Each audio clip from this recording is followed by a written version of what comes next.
In the heart of a forgotten forest, far from any road or city, lived a man named Tom. With him were 9 women he called wives and 10 girls he called daughters. The wives always wore red, the daughters blue. Their world was simple but strict. The women farmed the land, washed clothes, cooked, cleaned, and prayed. Each night, Tom would choose one wife to spend the night with. The others bowed their heads and prayed for him in silence. Sarah was 17, quiet, but observant. She had grown up among the others, but always felt something strange lingered behind the silence. She had never seen her mother. Whenever she asked about her, the others would turn away. Her father never answered.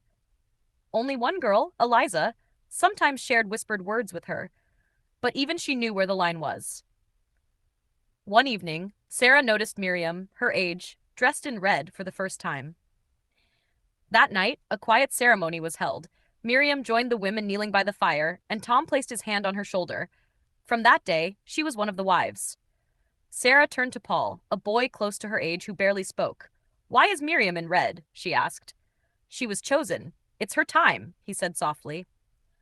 Days later, Sarah woke in pain. Her first period had come. She went to the river to clean herself, but when the other girls saw her, they backed away. Paul avoided her. At meals, she sat alone. The air around her had shifted. Sarah began to sense what the change meant. She was no longer a child. She was next. Tom watched her more closely now. At night, she would see his eyes following her. When they moved to a new part of the forest, packed everything in silence, and vanished deeper into the trees, Sarah knew something was coming. The wives were the first to disappear.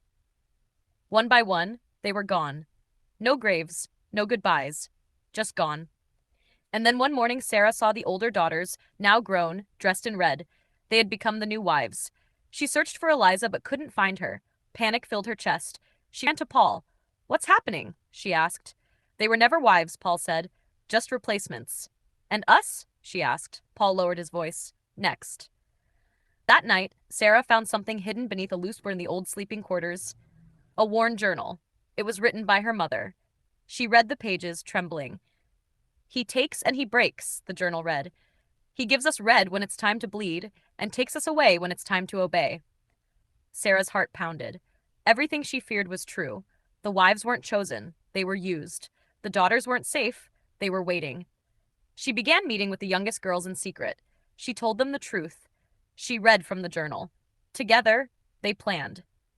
When the time came, they found Tom by the old mango tree, the same one whispered to be cursed. They surrounded him. He looked amused. "You think you're free, little lambs?" he asked. Sarah stepped forward. "No, but we remember now, and remembering is power." The fire lit the sky that night. The robes of red were left behind.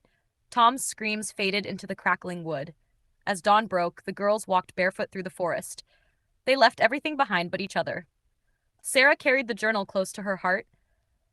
The forest would forget them, but they would never forget the red. Let me know if you want an audio version, subtitles, or visuals to go with it.